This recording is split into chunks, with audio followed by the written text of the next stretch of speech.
భోగము అనే ఒక శబ్దమునకు పాము యొక్క శరీరము ఆ చుట్టలో అని పేరు అన్నమాట. నిజానికి భోగి అంటే అర్థం పాము యొక్క శరీరపు చుట్ట. దాన్ని పండగకి ఎందుకు పేరు పెట్టారు? భోగి అనే పండుగ, సంక్రాంతి అనే పండుగ, కనుమ అనే పండుగ, ఈ 3 రోజుల పండుగలో ప్రారంభపు దివసాన్ని భోగి అని అంటారు. ఈ పాము పేరు ఎందుకు పెట్టారు అని కొందరికి అనుమానం. ఇదే ఇందులో ఉన్న అంతరార్థం. భోగి అనే పండుగ శరీరములోని యోగశక్తికి ఒక ప్రతీక. మన శరీరం అంతా ఒక అద్భుతమైన అమరిక. భగవంతుడు ఎముకలతో ఒక అస్థిపంజరం తయారు చేసి మళ్ళీ వెన్నుపూస అని ఒకటి పెట్టాడు. దాన్నే వెన్ను ఎముక అని కొందరు, వెన్ను పాము అని కొందరు పిలుస్తారు. ఈ వెన్నుపాము దగ్గర ఉన్న దివ్యశక్తినే కుండలినీ శక్తి అని కూడా పిలుస్తారు. ఈ కుండలినీ శక్తినే భోగి అని కూడా పిలుస్తారు. ఆదిశేషుడు, వాసుకి అని పిలువబడేటటువంటి సర్పముల వంటి ఒక సర్పం మన వెన్నుని ఆనుకుని ఉన్నది. వెన్నుపూసని అలా చుట్టలుగా చుట్టుకొని పడగ కిందకి పెట్టి తోక పైకి పెట్టిన పాము ఆకారంలో మన వెన్నుపూస దగ్గర కుండలిని అని ఒక శక్తి ఉన్నది. భోగి అనే పండుగ నాడు తెల్లవారుజామున లేచి తల మీద నూనె పెట్టుకుని, అది కూడా మళ్ళీ నువ్వుల నూనె పెట్టుకోవాలి. ఇలా నువ్వుల నూనె పెట్టుకుని ఒళ్ళంతా నువ్వుల నూనె సున్నిపిండి పెట్టి బాగా నలుగు పెట్టుకుని ఆ తర్వాత కుంకుడుకాయలతో తల రుద్దుకుంటే అప్పుడు ఈ కుండలిని శక్తి ధగధగలాడుతున్న కాంతివంతమైనదిగా మారి కింద నుంచి పైదాకా చురుకుగా ప్రయాణం చేస్తుంది. మంచి బలమైన విద్యుత్తు యొక్క తీగలోకి, కరెంటు తీగలోకి కరెంటు బాగా వేగంగా ప్రవహించినట్టుగా, తుప్పు పట్టిన తీగలోకి లేకపోతే సరైనటువంటి కానటువంటి తీగల్లోకి అంత ఎక్కువగా ఎలక్ట్రిసిటీ రాదు. అదే మంచి లావైన తీగ, బాగా మెరుగు పెట్టబడిన తీగలోకి ఎలక్ట్రిసిటీ పంపండి, టక్కన ప్రవాహం అవుతుంది. ఆ విద్యుత్ ఎలా ప్రవహిస్తుందో అలాగే ఒళ్ళంతా నలుగు పెట్టుకుని కుంకుడుకాయ పులుసుతో తలంటుకుని అభ్యంగర స్నానం చేసిన వాడి శరీరంలో కూడా ఒక విద్యుత్ ప్రవహిస్తుంది. దానిని కుండలిని అంటారు. ఆ కుండలిని కూర్చున్న ఆసన స్థానం నుంచి శిరస్సు పైన ఉన్నటువంటి సహస్రార కమలం వరకు, ఈ రంధ్రం వరకు ప్రవహిస్తుంది. అదే నిజమైన యోగా అభ్యాసం అంటే. ఈ యోగాభ్యాసానికి అనువైనటువంటి దినము గనక, యోగాభ్యాసం చురుకుగా జరిగేటట్టు చేసే రోజు గనక ఆ మొదటి రోజుని, సంక్రాంతి పండుగల్లో మొదటి రోజుని భోగి అన్నారు. భోగి నాడు శరీరమును శుద్ధి చేసుకోండి అన్నారు. ఈ శరీర శుద్ధి అయిన తర్వాత ఏం చేయాలి? విభూతి రేఖలు కానీ లేక త్రిపుండ్రాలు కానీ ధరించి బొట్టు పెట్టుకుని భక్తి శ్రద్ధలతో తన ఇష్టదేవతని ప్రార్థించాలి. కొందరికి శివుడు అంటే ఇష్టం, అటువంటి వాళ్ళు పార్వతీ పరమేశ్వరుల్ని పూజించండి. మరికొంతమందికి నారాయణుడు అంటే ఇష్టం, లక్ష్మీనారాయణుల్ని పూజించండి. అప్పుడు మనస్సు కూడా పవిత్రం అవుతుంది. శరీరము మనస్సు పవిత్రమయ్యి శరీరంలో ఉన్నటువంటి ఈ విద్యుత్ శక్తి, ఈ చైతన్యం బాగా ప్రవహిస్తే అప్పుడు ఆ శరీరమే ఒక యోగ శరీరం అవుతుంది. యోగి ఏదైనా చేయగలుగుతాడు. యోగులను ఎవరిని పిలుస్తారు? యోగ చిత్తవృత్తి నిరోధక. యోగము అంటే మనస్సు అటు ఇటు పోకుండా నిలబెట్టే శక్తి. ఇవాళ చాలామంది ఏ పనైనా చేయలేకపోవడానికి గల కారణం వీళ్ళ మనస్సు నిలకడగా లేక అటు ఇటు వెళ్ళడమే. మనస్సు నిలకడగా ఉంటే అప్పుడు వాడు అనుకున్న రంగంలో గొప్ప గొప్ప ఉద్యోగాలు పొందగలుగుతాడు, కీర్తి పొందగలుగుతాడు, సంపద పొందుతాడు. ఏ పని చేసినా అందులో మనస్సు నిలకడ ఉండాలన్నమాట. ఈ కాన్సన్ట్రేషన్ లేనటువంటి వాడు ఏ పని చేయగలుగుతాడు? అందుకనే మన పెద్దలు దొంగతనం చేసినా నువ్వు దాని మీద మనస్సు పెట్టు, నిన్ను మించి దొంగ ఉండకూడదన్నారు. ఏ పని చేసినా ఆ పనిలో వాడే గొప్పవాడు అవ్వాలంటే మనస్సు నిలకడగా ఉండాలి. అలా నిలకడగా ఉండేలా చేసేది ఈ భోగము అని పిలువబడే భోగి అనే పండుగ అన్నమాట. రెండవది, ఈ రోజున చరాచర జగత్తంతా సంచారం చేయటానికి మహాలక్ష్మీదేవి బయలుదేరుతుంది. స్నానము చేసి కాస్త భగవత్ సేవ చేసుకుని ఇంటి ముందు ముగ్గులు పెట్టి ఆ ముగ్గులో ఆవు పేడతో తయారు చేసినటువంటి ముద్దలు పెడితే, పూర్వకాలంలో గొబ్బెళ్ళు అనే పేరుతోటి గొబ్బెమ్మలు లేక గొబ్బిళ్ళు అనే పేరుతో ఆవు పేడలను ముద్దలుగా చేసి పెట్టేవారు, 3 ముద్దలుగా పెట్టేవారు. అది కూడా ఇంటి ముందు కళ్ళాపు తల్లి ముగ్గులు పెట్టి దాని మీద ఒక పీట పెట్టి పెట్టేవారు. ఇలా గొబ్బెమ్మలు పెడితే లక్ష్మీదేవి ఆ ఇంటికి వస్తుంది. ఆ ఇంట్లో ఉన్న వాళ్ళకి మళ్ళీ భోగి వచ్చేదాకా సంవత్సర కాలం సకల భోగములు ప్రసాదిస్తుంది. భోగములను లక్ష్మీదేవి మనకి ప్రసాదించేటటువంటి దినము గనక దీన్ని భోగి అన్నారు. లక్ష్మీ కటాక్షం రావాలంటే ముందు మనం చేయవలసిన పని మనం చేయాలిగా సక్రమంగా. అసలు ఇవాళ మనం ఏంటిగానే వెళ్ళామంటే ఆ ఇంట్లో చల్లా చెదరగా పాత కొట్లు పారేసి ఇల్లు తొడవకుండా చెత్తతో ఉంటే లోపలికి అడుగు పెట్టగానే ఎప్పుడు ఈ ఇంట్లోంచి బయటకు పోదామా అని అనిపిస్తుంది. ఓ రైల్వే కంపార్ట్మెంట్లో అడుగు పెడితే శుభ్రత లేకుండా ఎక్కడ పడితే అక్కడ తినేసినటువంటి ప్లేట్లు, తాగి పారవేసినటువంటి సీసాలు ఉంటే అంత అసహ్యంగా ఉంటుంది. అలాంటి చోటికి మనమే వెళ్ళలేమే, లక్ష్మి ఎలా వస్తుంది? అందుకని శాస్త్రంలో ఏం చెప్పారంటే ఇల్లుని ఈరోజు పరమ పవిత్రంగా ఉంచండి, శుభ్రం చేయండి. ఈ పాత కొట్లు ఇవన్నీ కూడా వేరే ఒక గదిలో పెట్టేయండి. ఇల్లు శుభ్రంగా ఉండి ముగ్గులు పెట్టబడి ఉంటే, గొబ్బెమ్మలు పెట్టబడి ఉంటే లక్ష్మీదేవి తనయంత తాను ఆకర్షితురాలై మీ ఇంట్లో ప్రవేశిస్తుంది. ఒకసారి ప్రవేశించిన లక్ష్మి మళ్ళీ సంవత్సరం దాకా ఇంట్లో ఉంటానని ప్రతిజ్ఞ చేసింది. ఉండడమే కాక ఏడాది కూడా భోగములు ఇస్తానన్నది. అందుకని భోగి అన్నారు. ఈ పూట ఏమేం చెయ్యాలి, ఎటువంటి కార్యక్రమాలు చేస్తే లాభమో చెప్పారు. అష్టోత్తర శతనామములు అనగా 108 నామములు. ఉత్తర అంటే ఎక్కువ, అష్ట ఉత్తర 8 ఎక్కువగా, శత 100 నామములు కలిగింది కనుక అష్టోత్తర శతనామం. లక్ష్మీదేవికి అత్యంత ప్రీతిపాత్రమైన స్తోత్రం లక్ష్మీ అష్టోత్తర శతనామం, శ్రీ లక్ష్మీ అష్టోత్తర శతనామం. 108 నామాలు ఉంటాయి. అవి ఓం ప్రకృత్యై నమః, ఓం వికృత్యై నమః, ఇలా మొత్తం 108 నామాలు. ఈ 108 నామాలతో భోగి పండుగ నాడు మహాలక్ష్మీదేవిని భక్తి శ్రద్ధలతో పూజించండి. సాధారణంగా పూజా మందిరాలు చాలామంది కట్టుకుంటున్నారు. ఒకవేళ పూజా మందిరం లేకపోతే మీకు ఇల్లు చిన్నదైతే హాల్లోనే ఓ పీట పెట్టుకోండి, లేదా ఒక దర్భలతో తయారు చేసిన చాప వేయండి. ఈ చాప మీద కొత్త తువ్వాలో దుప్పటియో వేసుకోండి. దాని మీద కాసిన బియ్యం పోయండి. మధ్యలో ఒక కలశమో, కుదరకపోతే ఒక అమ్మవారి ప్రతిమ, ఒక రూపం పెట్టండి.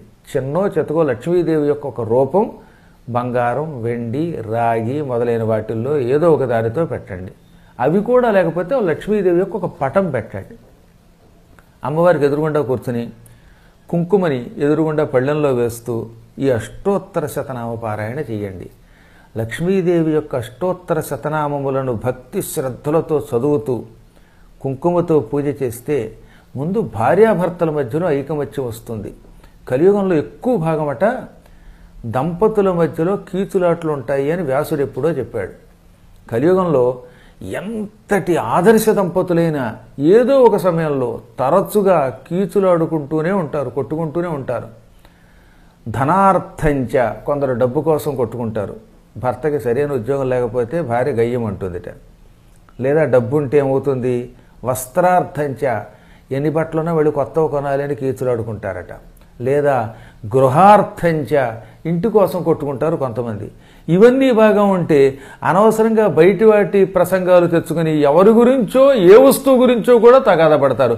తగాదా పడడం కోసం కలియుగములో కారణములు వెతుక్కుంటారట. పూర్వం శాంతికి కారణాలు వెతికేవారు, కలియుగంలో భార్యాభర్తలు తగాదా పడడం కోసం లేనిపోని వెతుక్కుంటారట. వ్యాసుడు ఏనాడో ఈ విషయాన్ని వర్ణించాడు భవిష్య పురాణంలో. ఈ భోగి, సంక్రాంతి వీటి గురించి వ్యాసుడు భవిష్య పురాణంలో వివరిస్తూ కలియుగంలో విచిత్రంగా ఉంటారు దంపతులు, తగాదా పడ్డానికి కారణం వెతుకుతారట. 25 ఏళ్ల క్రితం మీ నాన్న నాకు బట్టలు పెడతానన్నాడు, పెట్టలేదు, ఆయన పోయాడు, ఇప్పుడు వీళ్ళు లేరు, వీళ్ళకి 25 ఏళ్ళు అయింది. 25 ఏళ్ల క్రితం బట్టలు పెడతానన్నట్టు సంక్రాంతికి, అది వాళ్ళు మర్చిపోయేటవాడు నాన్న.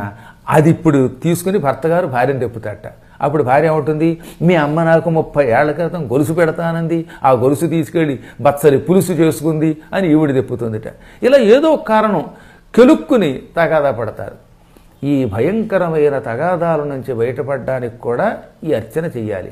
అంటే లక్ష్మీదేవి యొక్క కటాక్షం పొందడానికి అష్టోత్తర శతనామంతో పూజ చేస్తే అప్పుడు లక్ష్మీదేవి వారిని అనుగ్రహించి ముందు దంపతుల మధ్యలో ఉన్నటువంటి తగాదాలను తొలగితీస్తుంది. ధనార్థీ లభతే విత్తం, డబ్బే కావాలనుకున్న వాడికి విత్తం లభిస్తుంది. భీతో ముచ్యేత బంధనాత్, నిరంతరం భయంతో గజగజలాడేవాడు ఈ లక్ష్మీదేవి కటాక్షం వల్ల భయము నుంచి కూడా విముక్తి పొందుతాడు.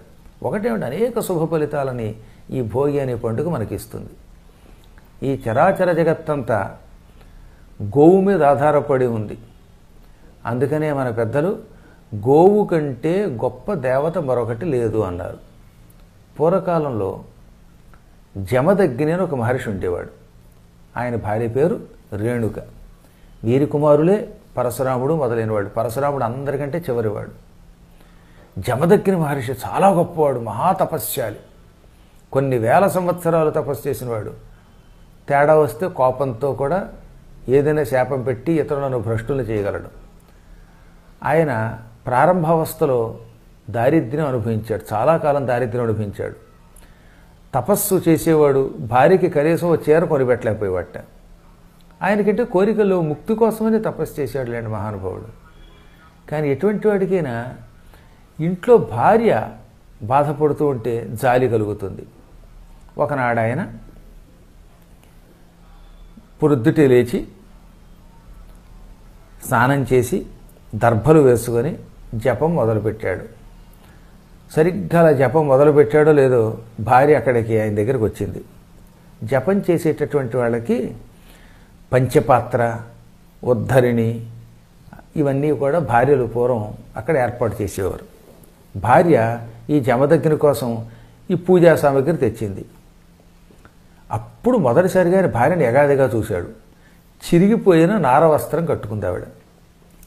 శరీరం అంతా శుష్కించిపోయింది. చెవులకి మాట వరసకు కూడా ఒక కుండలం లేదు. చుట్టుపక్కల తపస్సు చేసే మునుల భార్యలందరూ చెవులకు ధగధగలాడుతున్న కుండలాలు ధరించారు. కనీసం ఆవిడ చెవులకు చెవులు పోగులు లేవు. జుట్టంతా అట్టకట్టేసి ఉంది. అప్పుడు మొట్టమొదటిసారిగా జమదగ్నికి బాధ కలిగింది. ఏమిటి దురదృష్టం, కేకారణ్యంలో తపస్సు చేసుకుంటున్న వస్త్రాలు లాంటివి, భోజనం వంటివి కొన్ని అవసరాలు ఉంటాయి కదా, నా భార్యకి ఎంతకాలం కట్టుకోవడానికి ఒక మంచి బట్ట ఇవ్వలేకపోయాను, ధరించడానికి ఒక నగ ఇవ్వలేకపోయాను అనుకున్నాడు ఆయన. వెంటనే భక్తి శ్రద్ధలతో లక్ష్మీదేవిని ధ్యానం చేశాడు. అమ్మవారు ప్రత్యక్షమయ్యింది. ప్రత్యక్షమై ఏం కావాలి నాయన అంటే, అమ్మ మేము గృహస్థులం, కేవలం సన్యాసులం కాదు, తపస్సు చేసేటటువంటి వాళ్ళలో రకరకాలు ఉంటారు. సన్యాసులు, జటులు, ముండులు, గృహస్థులు అని. కొంతమంది బ్రహ్మచర్య దీక్షతో వివాహం చేసుకోకుండా తపస్సు చేస్తారు. మరికొంతమంది జటాజూటాలు ధరించి తపస్సు చేస్తారు. అటువంటి వాళ్ళని జటులురు అంటారు. కొందరు గుండు చేయించుకుంటూ, తరచుగా గుండు చేయించుకుంటూ తపస్సు చేస్తారు. ఈ గుండు కూడా ఎప్పుడు పడితే ఎప్పుడు చేసుకోకూడదు. సంక్రాంతులు వచ్చినప్పుడు, ఆదివారం వచ్చినప్పుడు, మంగళవారం శుక్రవారాలు వచ్చినప్పుడు, అమావాస్యలు వచ్చినప్పుడు, ఇలాంటప్పుడు అసలు క్షవరం చేసుకోకూడదు. ఇవాళ మనకి తెలియక ఆదివారం నాడు క్షవరం చేస్తున్నాం, కానీ ఆదివారం నాడు క్షవరం చేయించుకునేవాడు శాశ్వతంగా క్షవరం అయిపోతాడు, అశాంతి పాలు అయిపోతాడు. అది మంచిది కాదు. బ్రిటిష్ వాళ్ళు కుట్ర చేసి మనల్ని అందరినీ ఆదివారం సెలవు పెట్టి భ్రష్టులు చేస్తున్నారన్నమాట. ఆదివారం నాడు ఆమిషం అంటే మాంసము, మధుపానంచ మద్యపానం చేయడం, ఈ క్షవరాది కార్యక్రమాలు చేయడం, ఇవి చాలా దోషములు. అందుకే కలియుగంలో ఎక్కడ ఆరోగ్యం ఉందండి? ఒక్కడు సుఖంగా ఉంటున్నాడా? ఎప్పుడూ యుద్ధమే, ఎప్పుడూ అనారోగ్యమే, ఎప్పుడూ డబ్బు వెంట వెంపర్లాడటమే. ఆ డబ్బు వచ్చినట్టే ఉంటుంది, పోతూనే ఉంటుంది. బెంగ తప్ప, బాధ తప్ప ఈరోజు మేము సంపూర్ణంగా సుఖంగా ఉన్నాం అన్నవాళ్ళు ఎంతమంది ఉంటారు ఈ కలియుగంలో? కారణం ఆదివారం నాడు చేయకూడని పనులు చేయటమే, సూర్యభగవానుడి యొక్క అనుగ్రహానికి మనం దూరం అవ్వడమే. అయితే ఏం లాభంలేండి, అలాగే చేస్తారు. ఇది కలియుగం యొక్క లక్షణం. కాబట్టి ఎట్టి పరిస్థితుల్లోనూ శిరోముండనాది కార్యక్రమాలు కొన్ని నిషిద్ధ దినాల్లో కాకుండా ప్రసిద్ధ దినాల్లో చేయాలి. అటువంటి వాళ్ళందరినీ కూడా ముండులు అంటారు, ముండనం చేయించుకునేవాళ్ళు. ఇక మేము గృహస్థాశ్రమంలో ఉన్నాం. భక్తి శ్రద్ధలతో మా దంపతులమిద్దరం అమ్మ నిన్ను ఉపాసించాం. గృహస్థాశ్రమంలో ఉన్న వాళ్ళకి కొన్ని అవసరాలు ఉంటాయి. వస్త్రం, ఆహారం, ఉండడానికి ఒక నీడ, ఇటువంటి కొన్ని వస్తువులు కావాలి. మాకేం పెద్ద భోగాలు అక్కర్లా, ఈ వస్తువులు లేవు. నా భార్య కటిక దారిద్ర్యంతో ఉన్నది, కట్టుకోవడానికి ఒక మంచి వస్త్రం కూడా లేకుండా బాధపడుతున్నది. కాబట్టి ఆమెను అనుగ్రహించు. ఒక వస్త్రం ప్రసాదించనగానే ఆవిడ చిరునవ్వు నవ్వి, నీ ప్రార్థన అంగీకరించాను. ఈరోజు భోగి, తెలుసో తెలియకో భోగి నాడు నువ్వు రోజులాగే సంధ్యావందనాదులు పూర్తి చేసుకుని నన్ను అర్చించావు. నువ్వు ఎలాగో రోజు తెల్లవారుజామున లేస్తావు బ్రాహ్మీ ముహూర్తంలో, కానీ ఈ పూట ముగ్గులు పెట్టి, నా పటాన్ని పెట్టి, నన్ను అష్టోత్తర శతనామంతో శ్రీ సూక్తంతో పూజించావు. ఈ పూజకు మెచ్చుకున్నాను. నీ పేరుతో ప్రపంచానికి ఒక వరం ఇస్తున్నాను. భోగి అనే పర్వదినము నాడు లక్ష్మీదేవిని అష్టోత్తర శతనామాలతోటి శ్రీ సూక్తంతో కానీ పూజించి ఇల్లంతా శుభ్రంగా ఉంచుకుంటే అటువంటి వాళ్ళకి కోరిన కోరికలు తీరుస్తాను. వస్త్రాలు, ధనము, ధాన్యం, సకల సంపదలు ఇస్తానని వరం ఇస్తున్నాను. ఇదిగో నీ భార్యకి నేను వస్త్రాలు మొదలైనవి ఇస్తాను. కానీ దీనికి ఒక పని చేయాలి. ఆ పని చేస్తేనే ఇస్తానన్నది. ఏమిటన్నాడు ఆయన? గోవుని భక్తితో పూజించు. గోపూజ చేస్తేనే భోగినాడు ఈ నా పూజ పనికొస్తుంది. లక్ష్మీ పూజ వల్ల ఫలితం రావాలంటే ముందు గోపూజ చెయ్యాలి. ఆ గోపూజని నువ్వు నీ భార్య చెయ్యండి అనగా, నాకు అసలు గోవే లేదమ్మా, ఒక గోవుని ప్రసాదించు అన్నాడు ఆయన. అప్పుడు ఆవిడ కామధేనువు యొక్క సంతానంలో సురభి అని ఒక గోవు ఉన్నది. కామధేనువుకి చాలామంది పిల్లలు ఉన్నారు. నందినీధేనువు అని ఒకటి ఉన్నది. ఆ నందినీధేనువుని కామధేనువు వశిష్ఠుడికి ఇచ్చింది. అందుకే వశిష్ఠుడి దగ్గర నందిని ఉండేది. ఈ నందిని కోసమే విశ్వామిత్రుడు తగాదా పడ్డాడు వశిష్ఠుడితో. అలాగే సురభి అని ఒక ఆవిడ ఉన్నది. ఆవిడనేమో జమ దగ్గరికి ఇచ్చాడు. ఇలా చాలా గోవులు ఉన్నాయి. భూలోకంలో కొంతమంది ఋషులకు కామధేనువు తన పిల్లల్ని ఇచ్చింది. అర్హత కలిగిన వాళ్ళకే ఇచ్చిందండి. ఈ విధంగా ఆవిడ సురభినిచ్చి, ఈ ఆవు ఈ రోజు నుంచి నీ దగ్గరే ఉంటుంది. నీవు భూలోకములో ఉండాలనుకున్నంతకాలం ఈ గోవు నీ ఆశ్రమంలో ఉంటుంది. నువ్వు ఒక్కసారి శరీరము విడిచి నీ భార్యతో పాటు దివ్యలోకాలకు వెళ్ళగానే ఈ గోవు కూడా భూమి విడిచి శాశ్వతంగా స్వర్గానికి వెళ్ళిపోతుంది. ఈ గోవుని మీరు భక్తితో పూజించండి. ఇది కల్పవృక్షం, కామధేనువు కూడా. ఏది అడిగితే అది ఇస్తుంది. మీరు కావలసిన వస్తువులే అడుగుతారు. అలాగో స్వార్థంగా ఎక్కువ అడగరు. కాబట్టి ఆమెను అడిగితే అన్ని వస్తువులు ఇస్తున్నారు. కానీ సంతోషపడి లక్ష్మీదేవి అనుగ్రహం పొంది ఆ లక్ష్మీదేవి ఇచ్చిన కామధేనువు యొక్క కూతుర్ని తీసుకున్నాడు ఆయన. అంటే లక్ష్మీ కటాక్షం అంటే కామధేనువు యొక్క కూతురు ఇంట్లోకి అడుగు పెట్టిందనమాట. కామధేను అంటే మీకు తెలియదేముంది? స్వర్గలోకంలో ఉంటుంది. అది పాల సముద్రం చిలకడం వల్ల పుట్టింది. ఆ కామధేనువు దగ్గరికి వెళ్ళి ఏది అడిగితే అది ఇస్తుంది. దాని పాలు పితికామా ఆ పాలల్లోంచి మనం కోరిన కోరికల యొక్క వస్తువులన్నీ వచ్చేస్తాయి. ఆ కామధేనువు ఎంత గొప్పదో దాని కుమార్తెలు కూడా అటువంటివి. అటువంటి కుమార్తెని స్వయముగా లక్ష్మి ఈ భోగినాడు ఇచ్చింది. అందుకే భోగి అనే పండుగను కొంతమంది సురభి అని, కామధేను అని పిలుస్తారు. కోరిన కోరికలు తీర్చే పండుగ దినం అంటారు. ఇప్పుడు ఈ సురభి జమదగ్గిని రాగానే జమదగ్గిని రేణుక భక్తితో గోవుని పూజించారు. గోవుకి పసుపు కుంకుమ పూసి ఆహారాదులు పెట్టి ఆ తర్వాత ఏం కావాలి అని ఆవిడ అడగగానే ఆయన స్వార్థం లేనివాడు కనుక వస్త్రాలు చాలు ఏవో కొన్ని వస్తువులు అడిగాడు. యజ్ఞానికి వాటికి కావలసినవి అడిగాడు. వెంటనే గోమాత వాటిని ప్రసాదించింది. ఆ తర్వాత ఆవిడ ఏమందో తెలుసా? నాయనలారా, మీ ద్వారా లోకానికి ఒక సందేశం ఇస్తున్నాను. భోగినాడు తలంటుకుని స్నానం చేసి లక్ష్మీదేవిని పూజించాక ఇంటికి వచ్చిన గోమాతని కానీ లేదా ఏదైనా గోశాలకు వెళ్ళి కానీ ఒక్క గోవుని పూజించమనండి ప్రజల్ని. ప్రజలు అలా గోవుల్ని పూజిస్తే సంవత్సరం పాటు వాళ్ళకి నేను అనుకున్న వస్తువులు ఇస్తాను అని వరం ఇచ్చింది. అందువల్ల ఈ భోగినాడు అత్యంత భక్తి శ్రద్ధలతో గోమాతను సేవించండి. గోమాతను పూజించారా ఇక మీరు అనుకున్న కోరికలన్నీ నెరవేరుతాయి. అసలు భోగి గురించి చెప్పడానికి యుగాలు సరిపోవు, అంత గొప్ప పండుగండి అది. కాబట్టి ఓ పక్కన యోగాభ్యాస తత్పరులై యోగా అభ్యాసం చేయండి. మరో పక్కన లక్ష్మిని పూజించి సంపదలు పొందండి. గోమాతని పూజించి ఆ గోమాత కటాక్షంతో అనుకున్న వస్తువులు పొందండి. అందున సాయంకాలం వేళ గొబ్బెమ్మలు పెట్టుకుని చుట్టూ తిరిగి ప్రదక్షిణ చేస్తూ పాటలు పాడుకుంటూ గోమాత చుట్టూ 3 సార్లు తిరిగితే భూప్రదక్షిణ చేసిన పుణ్యము పొందుతారు, సకల సంపదలు పొందుతారు. ఈ భోగి మీ ఇంట సకల శుభశాంతులను నింపుగాక.